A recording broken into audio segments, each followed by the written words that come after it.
신약성경 고린도전서 15장 22절로 24절입니다. 신약성경 283쪽입니다. 고린도전서 15장 22절로 24절입니다. 우리 한 목소리로 같이 읽도록 하겠습니다. 고린도전서 15장 22절로 24절입니다. 우리 함께 읽겠습니다. 아담 안에서 모든 사람이 죽은 것 같이 그리스도 안에서 모든 사람이 삶을 얻으리라. 그러나 각각 자기 차례대로 되리니 먼저는 첫 열매인 그리스도요, 다음에는 그가 강림하실 때에 그리스도에게 속한 자요, 그 후에는 마지막이니 그가 모든 통치와 모든 권세와 능력을 멸하시고 나라를 아버지 하나님께 바칠 때라. 아멘. 우리가 하이델베르크 교리문답 이제 20문에서 22문을 오늘 배우는데요. 오늘의 말씀은 믿음에 대해서, 믿음 그리고 믿음의 내용에 대한 가르침입니다. 믿음 그리고 믿음의 내용이라고 제가 구분을 했어요. 왜냐하면 우리가 신앙생활 하는 데 있어서 믿음이 참 중요하잖아요. 그래서 내가 믿습니다 고백하는 거 참 중요합니다.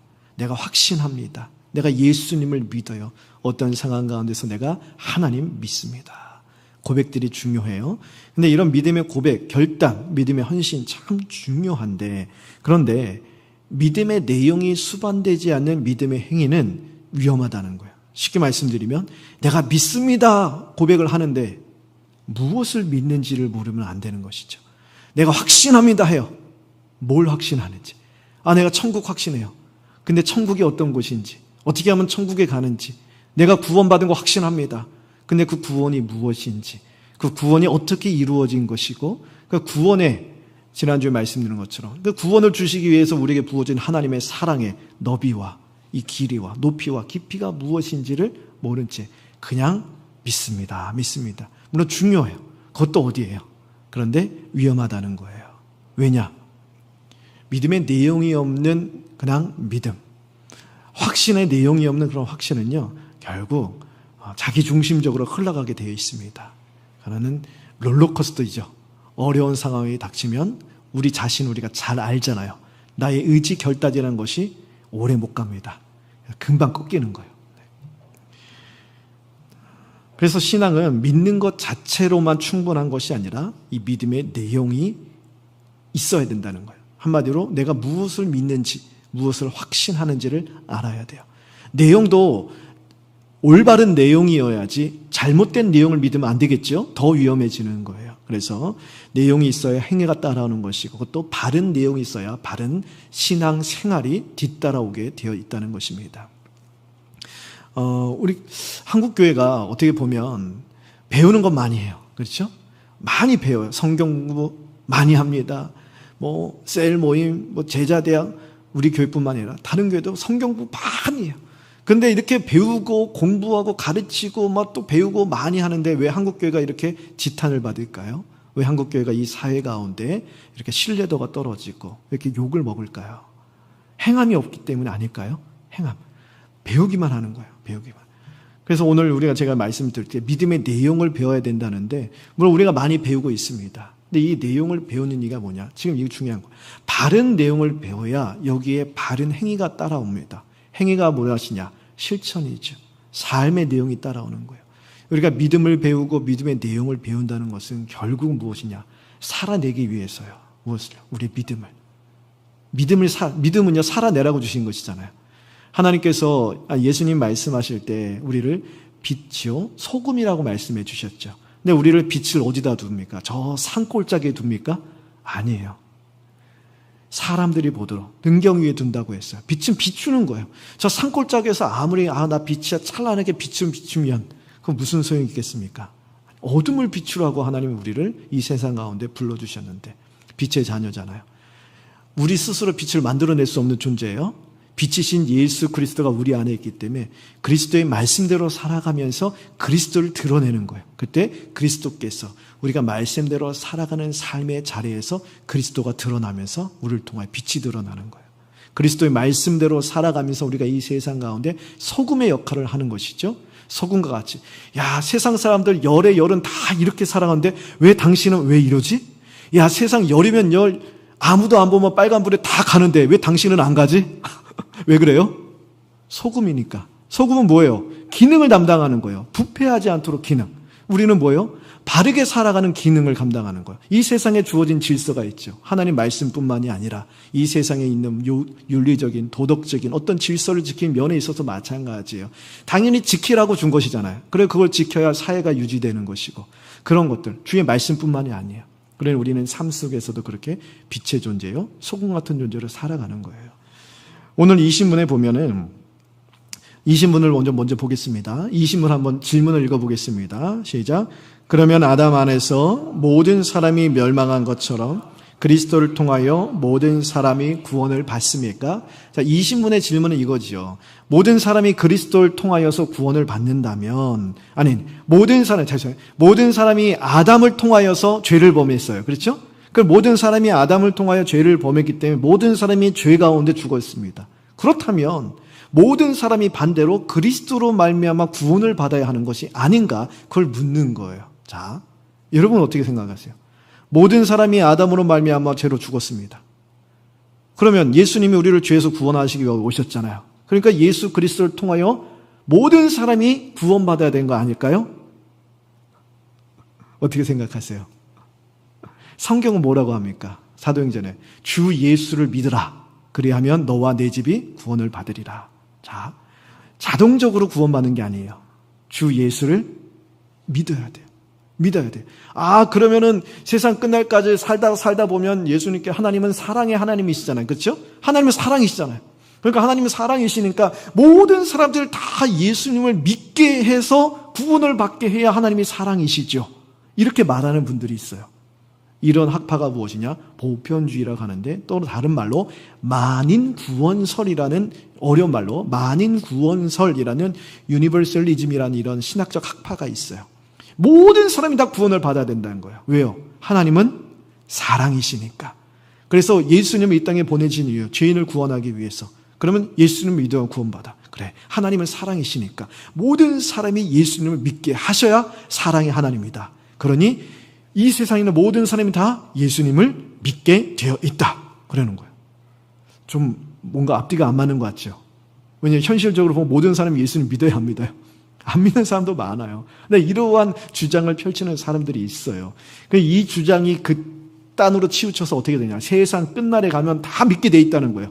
그래서 심지어는 마귀까지도 사탄까지도 나중에 세상 끝날에 최후의 심판 때에서 마귀가 자복하고 다시 회개하고 타락한 천사잖아요. 그래서 회개를 한다. 사탄까지도. 이런 주장을 하는 학파들이 있습니다. 그런데 오늘 이 신문의 답을 보세요. 뭐라고 하느냐. 뭐라고 해요? 아니라는 거예요. 같이 읽어볼까요? 시작. 아닙니다. 참된 믿음으로 그리스도에 연합되어 그의 모든 은덕을 받아들이는 사람들만 구원을 받습니다. 누구예요? 오직 참된 믿음, 즉 구원 없는 믿음, 예수 그리스도를 믿는 사람들만 구원을 받는다라는 거예요. 목사님 이상한데요? 성경을 보다 보면은 모든 사람들이 구원받는다는 구절이 분명히 나오는데요? 제가 정확하게는 기억이 안 나지만 어딘가에 있던데요? 그렇지 않을까요? 맞아요. 여러분 신약 성경 보잖아요? 가끔씩 그런 구절이 나요. 모든 사람이 구원을 받는다. 모든 사람이 구원을 받는다. 그런 구절이 나와요. 특히 오늘 우리가 함께 읽은 고린도전서 15장 22절도 그렇습니다. 다시 한번 보세요. 아담 안에서 모든 사람이 죽은 것 같이 그리스도 안에서 어떤 사람이요? 모든 사람이 삶을 얻는다잖아요. 보아요 목사님. 모든 사람이 아담 안에서 모든 사람이 죽은 것 같이 그리스도 안에서 모든 사람이 삶을 얻는다잖아요. 여기서 삶은요. 그냥 삶이 아니라 영원한 삶, 영원한 생명, 즉 구원을 뜻합니다. 아유 목사님이 아니네요. 잘못됐네요.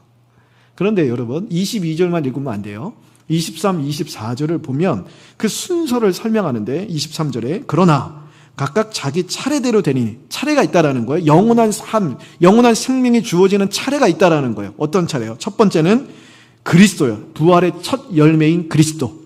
그리스도께서 구원받으셨다는 얘기가 아니라 그리스도께서 죽으시고 부활하심으로 말미암아 우리를 위한 영원한 생명을 이루셨다는 거예요. 예수님이 이루어 주셨어요. 그러고 나서 그가 강림하실 때 계속 보시면 그리스도에게 속한 자예요. 자, 누구에게 이 영생을 주신다고요? 그리스도에게 속한 자예요. 그리스도에게 속한 자. 즉 예수 그리스도를 믿어 주님과 연합한 예수 그리스도를 믿는 자들이에요. 그러므로 고린도전서 15장 22절 다시 보시면 22절에 모든 사람이 삶을 얻는다 해서 그 모든 사람은 어떤 모든 사람이에요? 이 세상에 있는 모든 사람이 아니라 그리스도를 믿는 모든 사람이에요. 그리스도를 믿는 모든 사람. 다른 구절도 마찬가지예요. 신약성경에 여러분 나중에 성경 읽다가 모든 사람이 구원을 받으리라 했을 때 그 모든 사람은 이 세상에 있는 모든 사람이 아니라 예수 그리스도를 믿는 모든 사람을 총칭하는 표현으로 보시면 됩니다. 그래서 아까 말씀드린 것처럼 만인 구원설을 주장하는 사람들, 모든 사람이 예수를 믿고 구원받아야 된다. 그래야 사랑의 하나님이다 라고 주장하는 사람들은 간과하는 게 하나 있어요. 무엇을 간과하냐? 무엇을 오해했느냐? 사랑이에요, 사랑. 자, 우리가 지난 시간까지 살펴봤어요. 하나님의 사랑은요, 그냥 사랑은 우리가 생각하는 사랑이 아니에요. 우리가 생각하는 사랑은 뭐예요? 사랑은 허다한 것을 덮는다 했으니 사랑으로 덮어줘. 이 잘못한 거, 그냥 넘어가. 우리는 그럴 수 있어요. 그렇죠? 근데 하나님은요, 그럴 수가 없어요. 왜 그럴까요? 우리 배웠어요. 무엇 때문에요? 하나님은 어떤 분이시기 때문에? 거자로 시작해요. 거룩하신 분. 거룩하시기 때문에. 하나님은 거룩하시기 때문에 죄를 없다 하실 수 없으세요.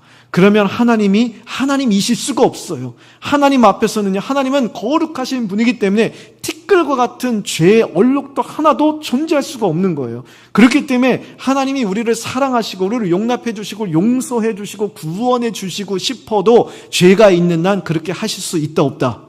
없으시다는 거예요. 그러니 그 죄의 딜레마를 해결하기 위해서, 그것이 하나님의 공의라 그랬잖아요. 하나님의 공의는요, 선과 악을 판단하셔서 하나님 앞에 악한 것은요, 그 죄에 대한 합당한 죄를 물으셔야 돼요. 죄값을 치러야 돼요. 그것이 하나님의 공의예요. 그 하나님의 공의가 만족시켜져야 하나님의 사랑인, 공의와 사랑은요 동전이 양면입니다. 같이 가는 거예요. 그런데 우리는 하나님의 공의 앞에 설 수가 없어요. 우리 죄값을 치를 수 없다 그랬지요. 남들도 내 죄를 대신 치러줄 수가 없어요. 자기 죄도 다 치르지 못하는, 어떻게 내가 사랑한다고 우리 부모와 자녀의 죄를 내가 대신 짊어질 수 있겠어? 그럴 수 있는 사람 없다 그랬지요. 피조물 중에서도 다 없어요. 그렇기 때문에 누가 필요하다 그랬습니까? 나온 것 같은데요? 세 글자? 맞아요. 중보자. 대답을 해주셔야 제가 이게 한 보람이. 중보자가 필요하다 그러고 제가 그 지난 시간에 말씀드렸잖아요. 그렇죠? 그래서 중보자가 필요하다는 거예요. 그 중보자는 어떤 자격이 된다? 두 가지. 참 하나님이시고 동시에 참 사람이셔야 된다. 왜 참 사람이어야 돼요? 누가 죄를 지었기 때문에? 사람이. 근데 사람이 이긴 사람인데 완벽한 사람, 죄가 없으셔야 돼요. 그래서 동정녀 탄생으로 오신 것이고, 또 왜 참 하나님이어야 되느냐? 영원 무궁한 하나님의 진노를 받으셔야 하기 때문에 인간은 감당할 수가 없어요. 그래서 하나님이셔야 되는 거예요. 그럼 하나님의 말씀을 온전히 성취하셔야 되는 거예요. 참 하나님이셔야 돼요. 그런 중보자이신 예수 그리스도, 그 예수 그리스도를 믿는 자만이 구원을 받는 거예요. 그래서 하나님은 그리스도를 믿는 자들을 그리스도와 연합하게 하십니다. 자, 연합한다는 얘기를 많이 해요. 어려운 말이에요. 쉽게 말씀드리면 접붙임한다는 거예요.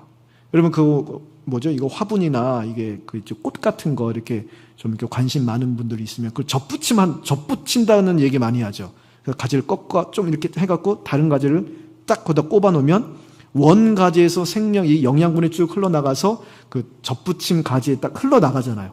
마찬가지예요. 생명의 근원이신 예수 그리스도에게 하나님께서 우리를 거기다 접붙이시는 거예요. 그러면 예수님의 생명이 우리에게 흘러넘치는 거예요. 새로운 생명이에요. 우리에게는 없던 생명이에요. 우리는 죄로 인하여 사망 가운데 죽었습니다. 생명이 없다고요. 본질상 하나님과 원수되었어요. 그런데 예수님이란 생명의 가지에 접붙임됐기 때문에 우리 안에 없던 예수님의 생명이 우리에게 흘러와서 내가 예수님과 같이 되는 거예요. 우리 안에 없던 반응이 나오기 시작하는 거예요. 우리 안에 없던 새로운 생명의 원리, 새로운 사랑의 원리가 우리에게 스며들기 시작하는 거예요. 예수님께로부터. 그래서 우리가 죄를 미워하게 되는 거예요. 완벽하진 않을지라도 예전에는 죄를 미워할 수가 없어요. 왜요? 죄의 노예이기 때문에. 죄를 사랑하는 존재예요. 근데 예수님께 접붙임되니까 죄를 미워하는 마음이 생겨요. 그것이 나에게 나온 겁니까? 아니에요. 예수님께 나온 거예요. 예수님께로. 그리고 이 세상을 살면서 이 땅에서도 하늘의 영광을 바라보고 하늘의 영광을 누리며 살아가는 거예요. 나에게 나온 게 아니에요. 예수님께로부터 나오는 거예요. 또한 예수님과 내가 같은 것을 바라보고 같은 꿈을 꾸고 같은 곳을 향하여 같은 방향으로 나아가기 시작하는 거예요. 그래서 갈라디아서 2장의 사도 바울은 이것을 내가 그리스도 안에 있고 그리스도가 내 안에 계신다고 설명하는 것이죠. 그래서 하나님께서 그리스도 예수께 주시는 모든 하늘의 신령한 은혜와 복을 우리에게도 동일하게 누리게 하시는 것이고, 우리를 바라볼 때 나를 바라보시는 것이 아니에요. 내가 접붙임되어 있는 예수 그리스도를 바라보실 때 우리를 바라보시는 거예요. 얼마나 귀하고 복된 은혜입니까? 그래서 세상에 살면서 우리가 참 하나님 앞에 나올 때 면목 없을 때가 참 많아요. 목사님 저도 그래요. 내가 이러고도 참 하나님 앞에서 이 직분을 감당할 수, 성도님들 너무나 힘들고 아픈 상황을 들 때마다 가지고 나의 문제처럼 기도하고 또 기도하고 해도 모자를 파네. 참 내가 이렇게 기도하지 못하고 이렇게 성도님을 사랑하지 못하고 이렇게 말씀 앞에 서지 못하는 이러한 것을 가지고 오늘 또 여기에 설 수 있을까? 뭐 괴로울 때가 많아요. 우리도 마찬가지잖아요. 하나님 앞에 나올 때에 세상에서 살면서 주 말씀대로 살지 못해 면목 없고 괴롭고 부끄럽고, 그럴지라도 우리가 무엇 때문에 이 자리에 나옵니까? 제가 무엇 때문에 이 자리에 섭니까? 예수 그리스도 때문에 그래요. 예수 그리스도가 우리를 불러주셨기 때문에. 내가 스스로 나온 게 아니에요. 주님이 우리를 구원하시고 주님이 이 자리에 여러분을 불러주셨어요. 여러분이 앉아있는 이 자리가요, 여기만 있는 게 아니거든요. 사실 어디에 있는지 아세요? 시간 너무 많이 가는데 예전에 제가 한번 얘기한 적이 있어요. 요한계시록에 저 위에 있어요. 여러분이 예배 드릴 때 저 천상에서는요, 하늘의 예배가 진행되고 있어요. 요한계시록 4장 5장에 보면 하나님의 은혜의 보좌가 있죠. 그 주변에 네 생물이, 이 형상을 한 생물이 있고 24보좌가 있어요. 24보좌라는 건 12 플러스 12, 구약의 12지파, 신약의 12사도를 상징합니다. 구약과 신약에 오고 가는 모든 세대 하나님 백성들을 상징하는 거예요. 흰옷 입은 14만 4천 명을 상징하는 거예요. 숫자적인 14만 4천이 아니라 하나님의 백성이에요. 구원받은 하나님의 교회, 우리들을 가리키는 거예요. 우리들의 자리가 거기 있다는 거예요. 여러분 나중에 천국 가시면 분명히 생명책에만 여러분의 기록되어 있는 거 아니에요. 하나님의 보좌 주변에 여러분의 자리가 있어요. 그것이 이런 의자일지 우리가 흔히 말하는 집일지 그건 몰라요. 하지만 하나님을 찬양하고 하나님을 예배하는 여러분의 자리가 있어요. 그곳에 여러분이 이곳에서 예배할 때마다 천상에서 천사들이요, 여러분의 찬양과 여러분의 기도와 여러분의 고백을 다 받아갖고 보호자 위에 계신 하나님 앞에 올려드리는 거예요. 얼마나 귀한 자리입니까 여기가. 기억하셔갖고 나올 때마다 여러분 하늘에서 예배, 내가 여기 드는 예배가 하늘에서 동일하게 재현되고 있고, 또 주님이 나를 부르시는 그날 천상에 있는 예배의 자리로 올라가 영원토록 하나님을 예배하는 영광스러운 날이 우리 앞에 있음을 기억하시길 바랍니다. 제가 이러한 신령한 은혜와 복이 우리에게 주어졌다는 것. 무엇 때문에요? 예수님께 접붙임됐기 때문에. 예수님을 믿는 자들에게 주시는 놀라운 은혜지요. 빨리 좀 지나갈게요. 그러면 구원의 은혜를 받을 수 있는 그 믿음, 예수 그리스도 믿는 참된 믿음이란 무엇이냐? 21문 보세요. 참된 믿음이란 무엇이냐? 답을 보시면 제가 하나씩 끊어서 좀 설명드릴게요. 참된 믿음은 하나님께서 그의 말씀에서 우리에게 계시하신 모든 것이 진리라고 여기는 확실한 확실한 지식이라고 그랬어요. 자, 쉽게 말씀드리면 하나님께서 하나님 말씀으로 우리에게 계시해 주시고 우리에게 가르쳐 주시는 모든 말씀이 확실한 진리라고 믿고 받아들이는 게 그것이 바로 믿음이라는 거예요. 자, 제가 어떤 말을 썼습니까? 하나님의 말씀이 확실한 진리라고 믿고 이해하는 것이 아니에요. 믿고 받아들이는 거예요. 여러분, 하나님의 말씀을 우리가 이해해서 믿습니까? 여러분, 오병이어를 이해가 돼요? 홍해 가른 사건이 이해가 되세요? 동정로 탄성이 이해가 되세요? 저기 또 뭐예요? 예수님의 무리를 걸으신 사건이, 죽은 나사로를 살리신 사건. 아니, 그것도 다 예수님이 죽으시고 3일 만에 죽음의 장한 가운데 부활하셨다는 사실이 과학적으로 증명이 되고 납득이 되고 이해가 돼서 믿으세요? 아니에요. 하나님이 말씀하셨기 때문에, 내가 믿는 하나님이 이렇다 말씀해 주셨기 때문에 내가 하나님을 믿게, 하나님 말씀을 믿는 거예요. 이것이 확실한 진리라고 믿고 받아들이는 거예요. 이것이 믿음이라는 거예요. 그리고 모든 말씀이라는 표현을 썼지요. 어떤 말씀은 그래, 이 정도는 내가 믿을 수 있을 것 같아 하고 믿고, 내가 과학을 배웠는데 다른 것은 다 믿어도 이거는 아니지, 이거는 제외. 내가 취사 선택해서 믿는 것, 받아들이는 것이 아니라 모든 말씀이 다 진리라고 받아들이는 것, 이것이 바로 참된 믿음이라는 거예요. 두 번째, 계속 읽어볼게요. 동시에 성령께서 복음으로써 내 마음속에 일으키신 굳은 신뢰라는 거예요. 굳은 신뢰, 확신이라는 것이죠. 성령 가운데서 내 마음 가운데 감동을 시켜주세요. 말씀을 통해서, 복음을 통해서 감동시켜 주셔서 이전에 세상을 사랑하던 내가 이제는 세상을 사랑하는 만큼 하나님을 사랑해요. 하나님을 사랑한다는 거, 하나님을 찾아요. 하나님을 의지한다는 거예요. 물론 아직 우리 안에 죄악된 본성이 남아있기 때문에 온전하진 않아요. 다시 세상을 동경하고 옛날 습성대로 무너질 수도 있겠지만, 하지만 예수 믿기 전에 상상할 수 없는 일들이 우리 가운데 일어난다는 거예요. 예전에는 예수 믿는 사람들 보면 답답했어요. 참 이해가 안 됐어요.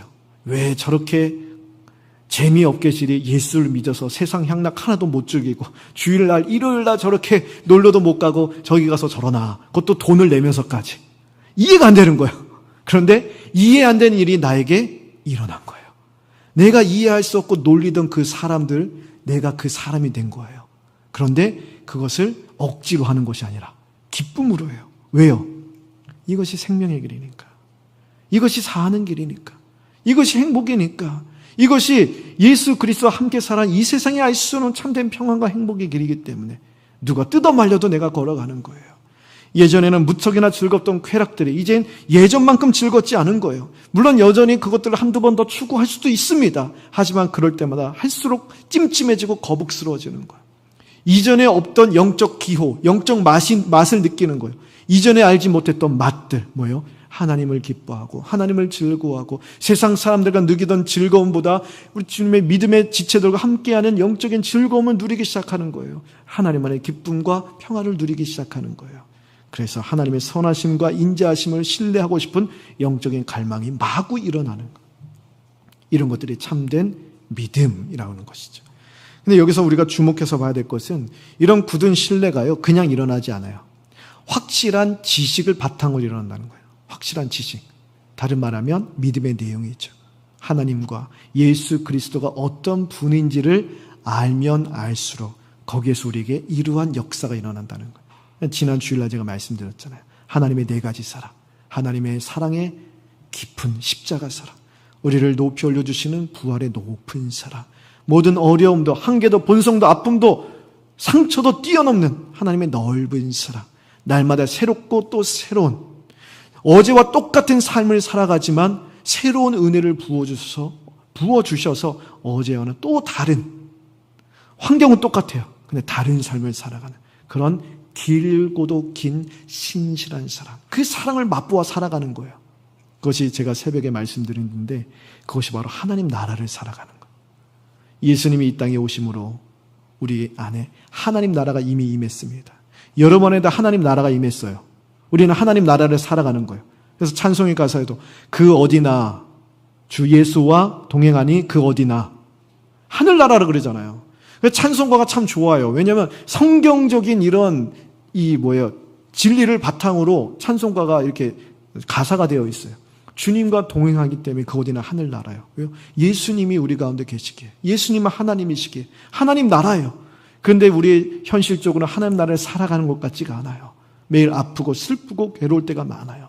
하지만 예수님의 깊고도 높고도 넓고도 긴 신실한 사랑을 붙들고 살아갈 때 하나님 나라를 살아가게 해주시는 거예요. 그래서 예수님께서 요한복음 17장 3절에 영생은 곧 유일하신 참 하나님과 그가 보내신 자 예수 그리스도를 아는 것이다 라고 말. 안다라는 것은 단순히 머리의 지식이 아니에요. 지식을 바탕으로 아는 내용을 굳은 신뢰를 가지고 살아가는 거예요. 우리 삶 가운데에서 내가 아는 하나님, 내가 믿는 예수 그리스도를 누리며 살아가는 것. 이것이 바로 신앙이라고 가르쳐 주는 것이죠.